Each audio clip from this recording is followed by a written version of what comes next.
Yo mga idol, kamusta? Sports Talk PH nga pala. Ang pahayag ni Fred Roach, pag-usapan natin yan mga idol.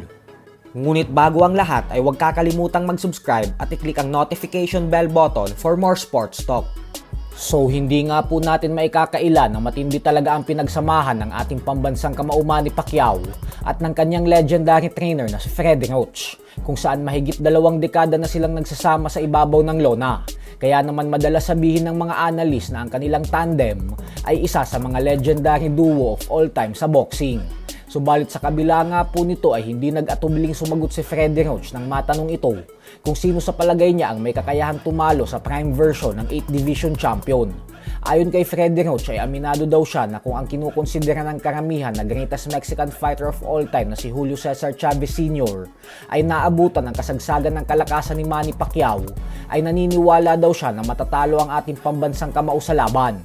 Paliwanag ni Roach na hindi hamak daw kasi na mas kumpletong boksingero si Chavez kaysa kay Pacquiao at mas magaling din daw itong boksingero.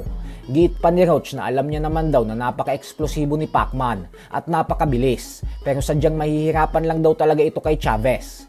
Ganun pa man nga po ay wala namang samaan ng loob sa pagitan ni Pacquiao at Chavez dahil sinabi na din ni Pacquiao dati pa na bata pa lang daw siya ay isa na si Chavez sa mga pinakaunang iniidolo niya sa sport ng boxing, kung saan may mga videotapes daw siya nito noon na pinapanood. Habang si Chavez naman ay sinabing number 1 daw para sa kanya si Pacquiao. Ang iniwan daw ni Pacman na legasiya sa sport ng boxing ay napakahirap pantayan. At higit sa lahat ay lahat daw ng laban ni Pacquiao ay napaka-exciting panoorin dahil punong-puno daw ito lagi ng aksyon. Sa kabilang banda naman mga idol ay binalita nga po ng batikang boxing analyst and journalist na si JM Siasat na hindi aatrasan ang current undefeated WBO Super Bantamweight top contender Carla M. Martin ang mga kapwa nito Pinoy boxer na sila Marlon Tapales at Jerwin Angcahas.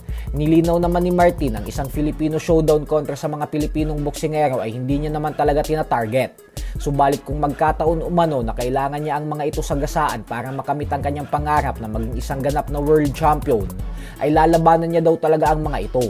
Para po sa mga hindi nakakaalam ay may posibilidad po talagang mag-cross ang kanilang mga landas sa oras na bitawan ni Inoue ang mga titulo at umakyat na ito sa featherweight division. Ito po ay dahil number 2 si Martin sa WBO, number 3 si Tapales at number 7 naman si Angcahas. Habang sa IBF naman ay number 5 si Tapales, number 9 si Martin at number 12 si Angcahas. Pero kung WBC ang pupuntiryahin ni Tapales, ay maiiwasan nito ang Filipino showdown, gawa ng wala sa WBC ranking si Wonderboy at Angcahas, habang siya naman ay pangatlo sa WBC Super Bantamweight rankings.